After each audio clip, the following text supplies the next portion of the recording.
Recuperar a extracción da mexilla en Sálvora e conservar ourizo son algúns dos proxectos da Confraría de Aguiño. Estar todos a unha é o lema de José Antonio Santamaría, reelixido patrón maior da Confraría de Aguiño este outubro. Entre os seus obxectivos está integrar a todos os membros nun único equipo e seguir loitando para conseguir melloras. E pois temos que estar todos a unha. A xente, xa digo, a xente moita nova, pero bueno, nós creemos que vamos a intentar ter unha unión porque ao fin do que se trata é de que vaya todo por a nosa cofradía. Todos somos un ou temos que ser un.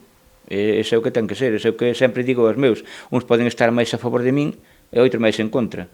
Pero o que está claro é que é transparente de ver de que nas reunións o que vamos a tratar é o de sempre, levar a cabo as condicións e o que son as decisións que hai que tomar e eu como representante pois levarenas a cabo, ni máis ni menos.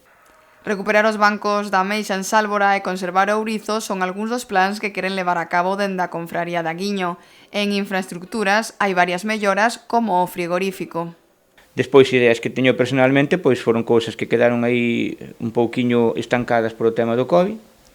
E bueno, cousas internas que vamos a ir vendo, como recuperar algúns bancos como o de Sálvora, intentar recuperar un pouco máis a playa no aspecto da Meixa, e despois intentar barajar e conservar máis o que é o ourizo, que tamén é unha cousa que está en alza e está nos escaseando, e temos que coidalo.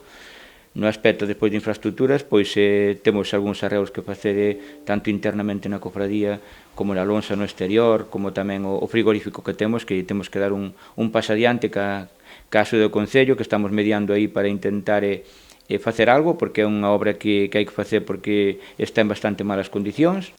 Tamén está pendente de aprobación por Portos de Galicia o proxecto para facer un pantalán polo Porto de Aguiño.